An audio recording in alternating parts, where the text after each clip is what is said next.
Welcome to Karr's Cars, where we show you how to restore classic cars in your own home garage. We'll show you what's easy, what's not so easy, and when I make a mistake, we'll show you that too. Today we'll be installing the Classic Auto Air Daily Driver Air Conditioning System in my 1965 Mustang. Let's get started. The first thing we're going to do is disconnect the battery, drain the radiator, and remove the front grille.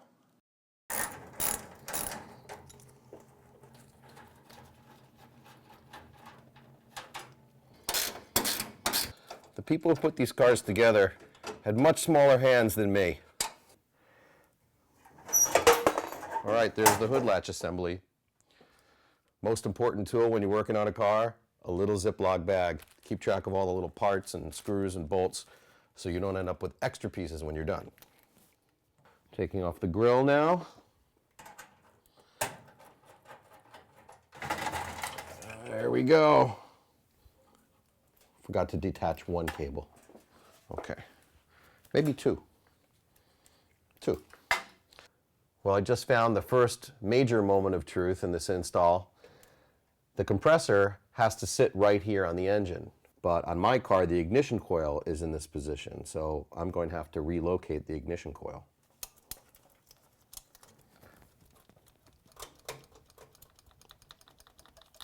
When I had to move the ignition coil, turns out I can't tighten the bolt without removing the heater hose.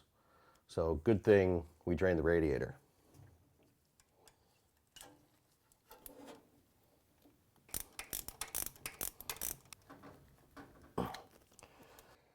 Success. This is the evaporator unit. It's the actual thing that goes inside the car and looks like air conditioning. And we're going to prep it so that we can mount it. The build quality of everything seems really good. And everything seems to fit nice. So far I'm impressed. So this is about centered. And what I'm going to need to do is prop it up and then give some marks on it.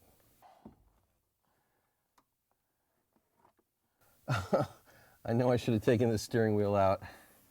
Take it out at home. It's too late for me. Save yourselves.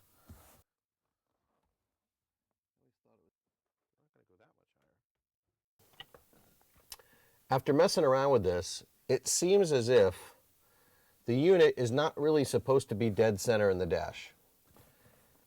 If I do make it dead center in the dash, my foot can't hit the accelerator cleanly. So that's not good. I moved it over a little bit and I noticed that in the dash there are actually already holes.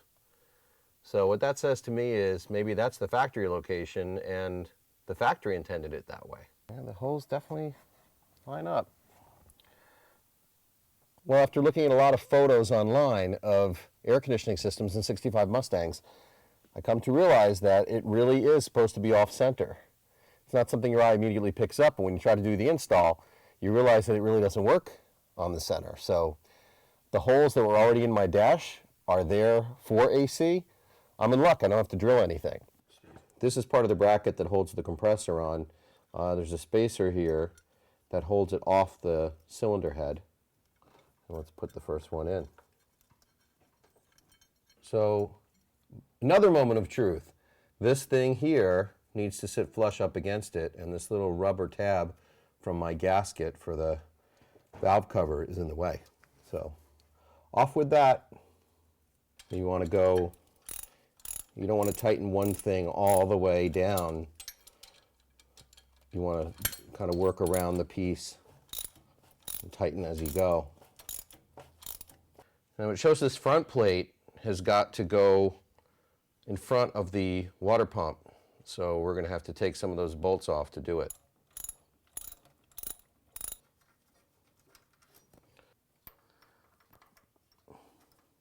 The kit comes with a lot of these spacers, and the difference between the spacers can be as little as 1/16 of an inch.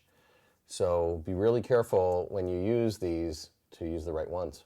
You know, a lot of people are afraid to work on their cars, and really fear shouldn't be part of this. If you think about it, the people who put these cars together almost 50 years ago, they were not smarter than you or me.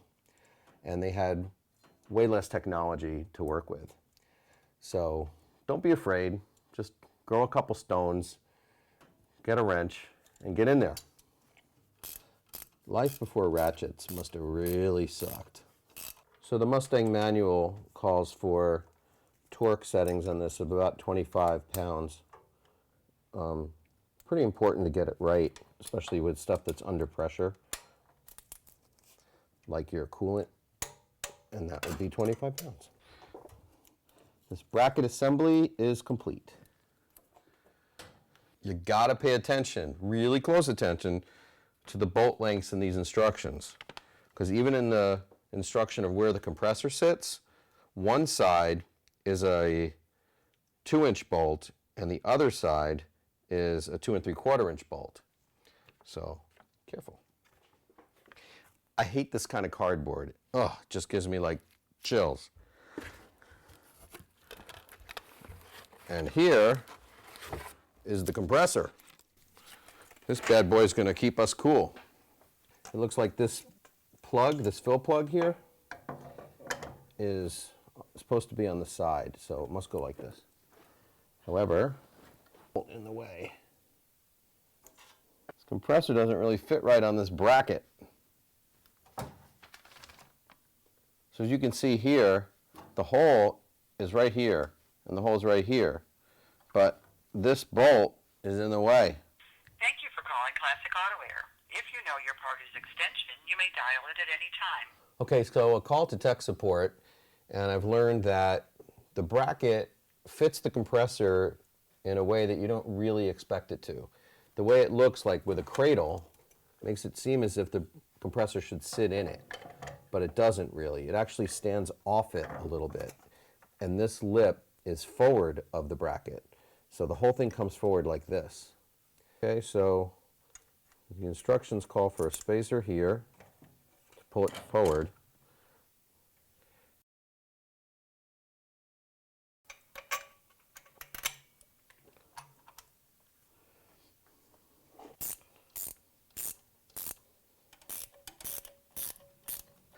Well, it does seem like it fits. So it was a premature call to tech support.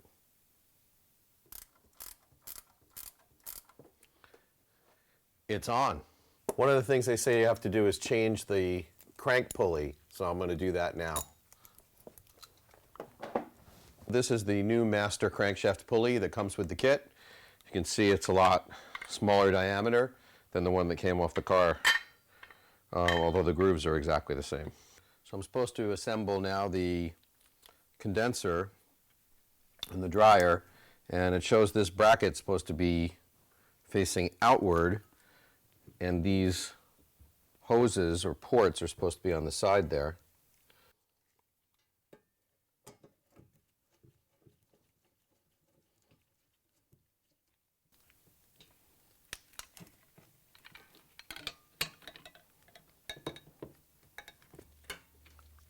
Okay. All right, it looks like the way it's supposed to look. So now I'm going to put the lower bracket on. 2, 3.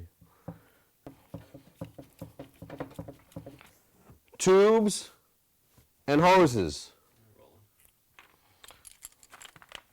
Now they supply some mineral oil with the kit, or you could just get some from your nightstand.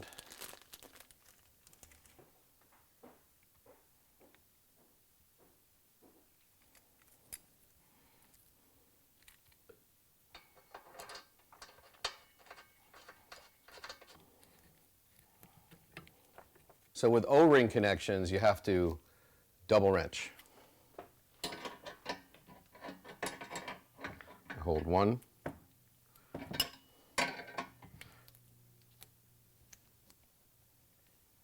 Now that we've got this assembly done, we have to install it in the car, which may require drilling some holes. We'll see.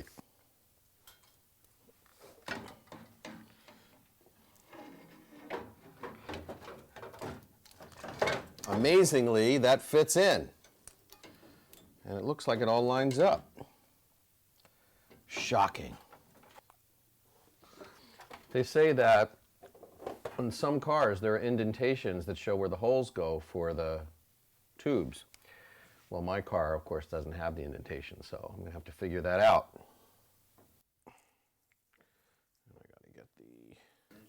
safety glasses, and a hole saw that I have no idea if it'll work on metal.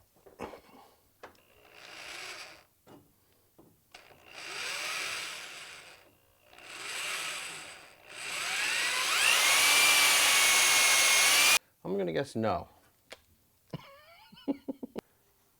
So our first trip to the hardware store was to pick up a hole saw that cuts through metal. I needed a 1 3/8, but of course they didn't have that. So I had to do some math on site and figured out that 1 1/2 is pretty close. So that's what we got. I have measured twice, and now I'm going to cut once.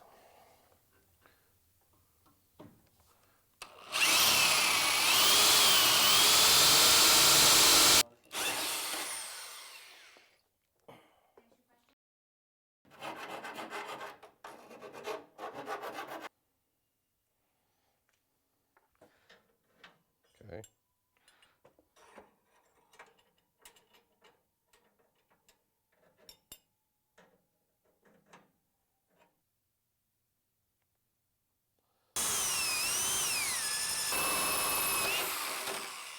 Well, we just created a lot of metal shavings and paint and motors and things that move really don't go well, so make sure you clean it up.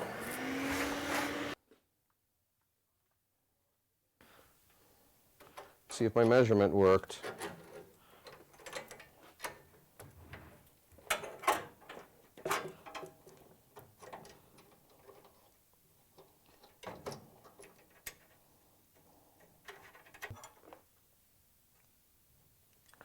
All right, I need to take this shock tower support brace off so that we can get access to the firewall and drill the hole through it for the hoses. This racetrack here, if you ordered the car with factory air conditioning in 1965, this racetrack would be punched out, there would be a rubber piece in here, and the 2 tubes would go through. We're going to do just 2 holes. At least we have the dimples, so it's easy to figure out where they go. Well, I don't have a real great angle to get straight and flush to the firewall. I'd have to pull the engine for that. I'm not going to do that. But I'm going to try to go in at an angle and see if that works. Wish me luck.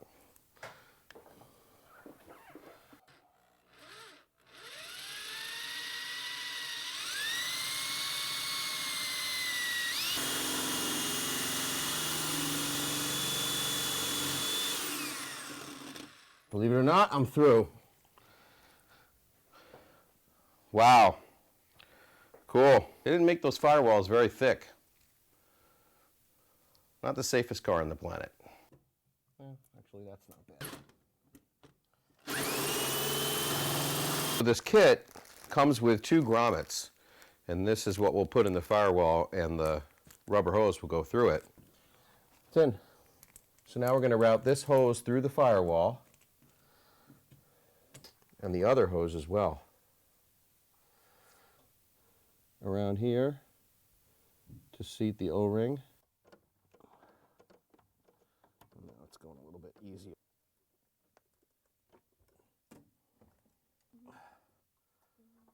Oh, it has been rolling.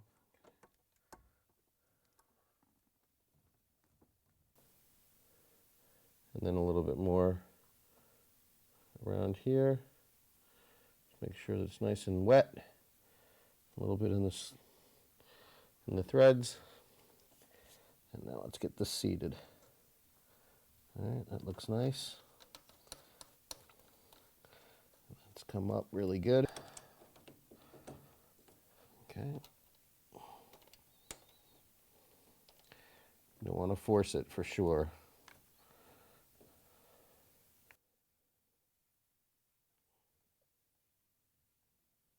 And where the tube is right there is where I've got to cut a hole in the carpet and drill through the floor pan. That's so that the moisture from the evaporator can drain out to the ground. First, I'm going to cut the carpet where I want the hole to be, because if I don't, the drill bit will catch on the carpet and unwind it all.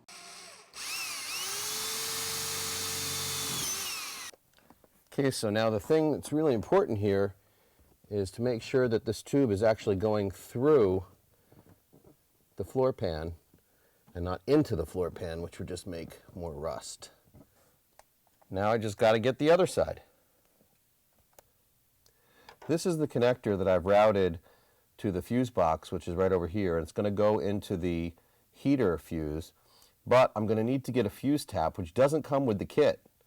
So one more trip to the store. This little piece of copper slips over the tube of the fuse and lets you attach the power supply to it. So here's the blue wire that's come from the evaporator unit through the firewall. I just squeezed it in with the grommet because this liquid hose is a little bit thinner. And it's going to go to the high pressure switch. And then another end of the high pressure switch is going to get connected to this connector of the compressor.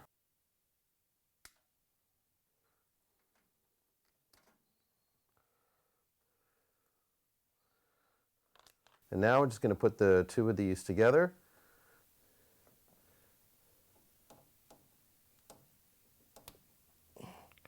Fits nice and snug. Kind of keep this connection safe, I'm going to put a little heat shrink over it.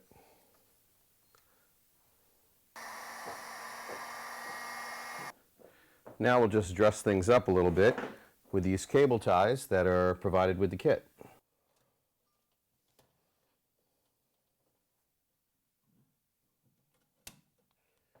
Okay, now that everything is neatened up, all that's left is to put the belt on and get it ready for tightening. This pulley wheel comes up and makes everything tight. So we're all done. Not bad. It only took about a day and a half. Let's take a look at how the classic Auto Air daily driver system stacks up.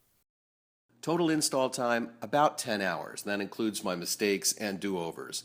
Difficulty, on a scale from 1 to 10, I got to give this about a 5, because cutting through the firewall can be challenging, but if you take your time, anyone can do this. The fit and finish of classic Auto Air parts is excellent. And tech support is pretty great, especially since they didn't make fun of me for calling them and not reading the instructions properly. Finally, don't forget that your system will need to be charged with refrigerant. You can do that with your mechanic, or you can watch my video on how to do it in your home garage. So I'll be staying cool and going to the shows. Hope to see you there. Until the next time, thanks for watching Karr's Cars.